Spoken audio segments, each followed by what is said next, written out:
99% of the contractors do this wrong. How to tile so it never falls off. To start, we need to figure out how to lay out the tile.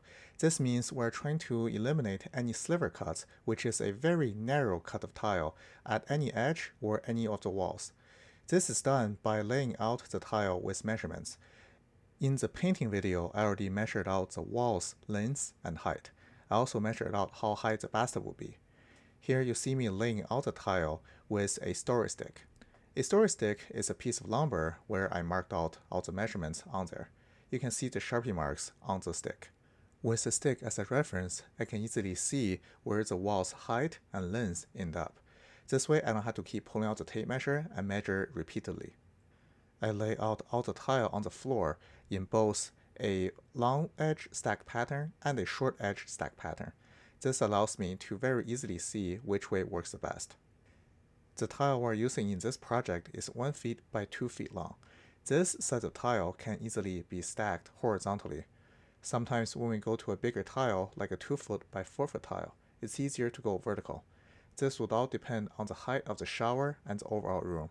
Sometimes to avoid a sliver cut, we incorporate a mosaic in the middle to give it some extra height, or we lay the tile horizontally or vertically just to avoid all the slivers. Alright guys, here's how we do the layout for the tile in the bathroom. We plan everything out, make sure all that's spaced evenly. The space on this tile, laying this way, doesn't really matter because we have plenty of room. But the tiles going that way, it does. So we did try to space it out, correctly. Alright, so take it from the left. The row on the bottom will be for the wall going up. Okay, so this is the floor, that's the ceiling. So first of all, we have, this is the tub. So you can see the tub kind of ends, with a little bit of space left. That's around about 3.5 inches. So that's not too shabby. If the tub was, somewhere over here, then I'll maybe move the starting point to maybe half a tile, right? So then imagine, that way we can start on a full tile here. But in this case, we're just all starting from the beginning, all right? So on the top we have a little bit. And then over here, 82 is supposed to be 82 and a half. This is where the ceiling is. But I'm gonna have a light strip, LED track, that's going to be 1 inch. So that means the last piece of tile will end somewhere over here. So as you can see, that's fine. I have a pretty big size of tile left. All right, so that's that. Now, this is the bathroom going left to right. Okay, so as you can see, that's the very beginning on the shower wall, and this side is the door side. And for that, we have 83 and a half. Okay, so as you can see, that ends on like slightly over a half piece of tile. So that's also looking pretty good. After the calculations are done, in this bathroom for the height of the wall, we can start with a full tile. This doesn't mean you start with just a full tile directly on the floor, as the floor are existing and could be uneven.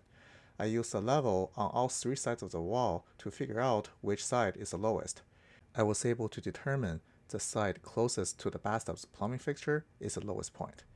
This means we want to start the full tile right here with our first course. We will use a laser level to establish the top of this first piece of tile.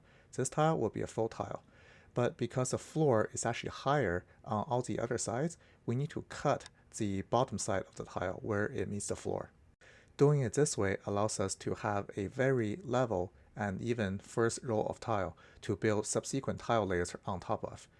If you get this part wrong or a little bit off of level, then all the subsequent tile will be more off level, which will create a big mess and very uneven tile edges when you get to eye level height. The primer did an excellent job of covering up the Sharpie marks. Here I'm reusing the level and the Sharpie to re-establish the Sharpie lines on the white primed wall. This will make it easier to see when I'm tiling and have the thin set already on the wall. It's a good idea to start tiling on this wall anyway, since we have a lot of intricate cuts that we're trying to make. It's easier to make all the cut on the tile before we mix up the thin set to apply the tile on, as once you add water to the thin set, it starts to set up regardless of whether you put it on the wall or not.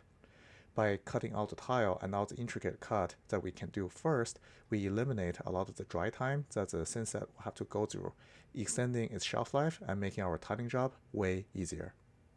A couple cut and dry fits later, I have the L-shaped tile that I need to go up above this first row of tile.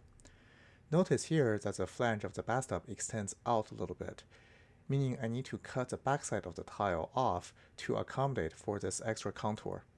When you are tiling, you always want to tile on a perfectly flat and plumb surface. In this case, because the bathtub only protrudes a little bit, it's a lot of lost space and extra work to bump out the entire wall out.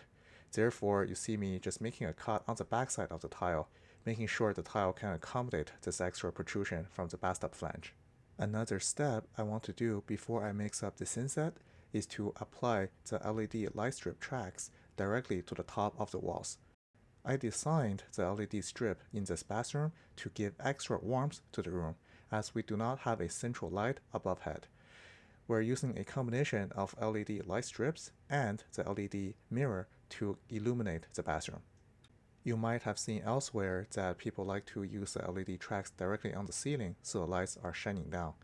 In my case, because the ceiling of the shower area is fairly low, I want to keep one continuous light strip throughout the entire shower area so that any water is likely to splash over to the corner where I did a lot of the painting and drywall repair will not be likely to come in contact with a joint in the LED, causing a short circuit and premature failure. By applying all the LED tracks on the wall, I'm able to use one wire and one continuous LED strip throughout the entire bathroom, eliminating any cuts and points of failure. To install the tracks, I want to use a construction adhesive to adhere them onto the wall. In reality, because the tracks are not perfectly flat and the walls are not perfectly flat, I chose to drill a couple holes through the track first, so that I can apply the adhesive and then screw them in. The screw will be there to hold the track in place until the adhesive dries. After they're dry, I would then undo the screws and scrape off any excess adhesive that would through the screw hole. Doing it this way eliminated the bulky screw head that will get in the way when I try to apply the LED strip inside of the track. The track doesn't have that much room to begin with, as it's only designed to hold a very tiny profile LED strip. I go around the room, make all the cuts on the LED tracks, and then apply the adhesive, screw them through the wall, and then the screw will hold it there until the adhesive dries. Now I'm ready to mix up the thin set and begin my tiling process. The proper way to apply tile to a shower is through a back butter and a notched trowel. This is established by the Terrazzo Tile and Marble Association of Canada. They recommend that in any exterior or wet interior area, such as a bathroom, you get at least 95% coverage of your thin set behind the tile. The proper way to achieve this result is by back buttering the tile, as you can see me do right here, and then apply a notch on your thin set to the wall. The notches on the wall are a 1/2 inch by 1/2 inch size. This notch size is appropriate for the tile size that I'm using. I'm able to press the tile onto the notches and then move the tiles slightly horizontally, collapsing all the edges. Another important thing to look out for is you want to make it as easy as possible to let the air escape behind the tile. In this case, there's a long side and a short side of the tile. Therefore, it's important to lay out the notches in a way that's parallel to the short side of the tile. This way, the air has to travel less distance before it fully escapes from behind the tile, giving us a higher chance to get 100% coverage. Laying tile this way is very time-consuming and takes 5 times longer than spot bonding, which is simply using 4 gloops of thin set onto the wall and then pressing the tile directly onto it. Spot bonding introduces a lot of air behind the tile, where there's points of failure and points where water can get in and sit behind. That method, while very fast, is not recommended at all and could lead to very early tile failure and popping off. You definitely do not want sharp tiles popping off of your wall. Therefore, I always lay the tile this way to make sure they are 100% covered and stays on there. To give you some perspective, if I were using spot bonding to lay out the tile, this whole bathroom can be done in just one day. But because I'm using a notched and back butter method, and had to clean out all the thinset between all the tile edges between each application, this bathroom took me 2 days to do. You're looking at literally 2 to 3 times the amount of labor and thinset material used to lay tiles the proper way. The same back butter and notched method is used to apply tiles in this entire bathroom on all 3 walls. With the tile work done on 3 sides of the wall, I move on to add an accent piece to the wall behind the toilet. This is done with a PVC material that's made to look like natural wood. I use this material so that the bathroom will not feel so sterile and stony without the tile surfaces. While the material is PVC, which makes it long-lasting and will stand up to the moisture in the bathroom, it is also made to look like natural wood to give the whole space a little bit of warmth.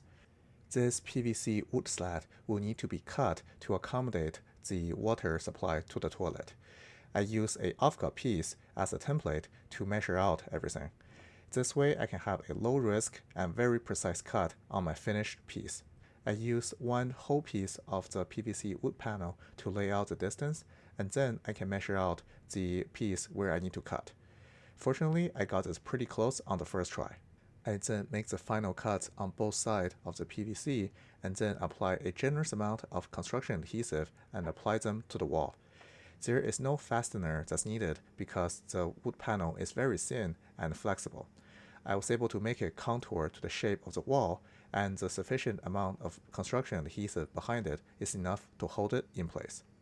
I already measured out where the toilet's water tank will end up, and then I use the LED track light to add some accent to the PVC wood panel at the location where it will not be covered by the toilet's water tank. I use shims to level up the PVC wood panels so that they are tight against the LED light strip track on the top of the walls. Since this will be another piece of LED strip, I make another hole on top of the wood panel to allow the power supply to come through.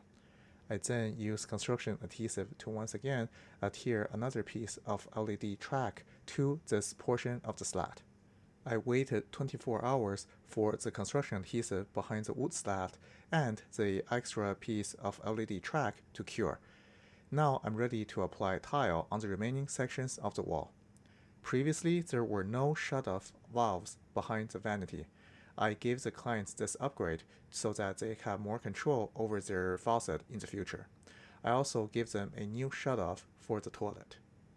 Because the roughing and the shut-off valves are already in place, and the ischions that covers the hole are already there, I elected to not tile fully on the utility protrusions, instead tiling around it. This section will be covered by the vanity anyway and will not be visible in the finished space.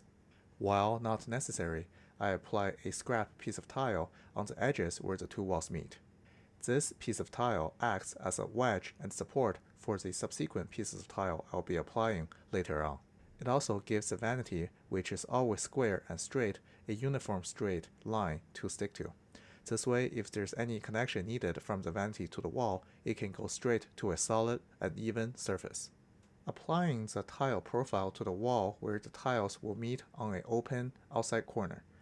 The proper way to apply tile profile is to apply thinset to the wall first, pressing the tile profile into the thinset, and then filling in the space in the profile with extra thinset.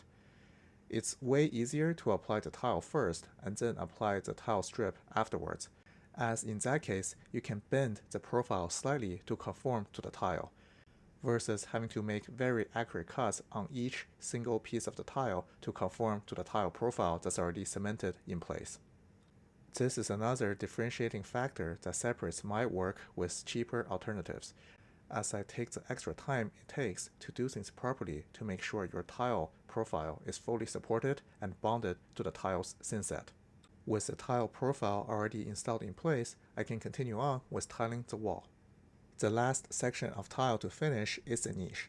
This is the most high skill and tricky part of the entire tiling process. All the tile edges around the niche have been mitered to give it a seamless look when finished. This is where precise measurement and cutting are necessary. I cut out all the side pieces of the tile with a miter edge that goes against the back wall and the front wall. I'm then able to use a sandwich technique to add the middle shelf.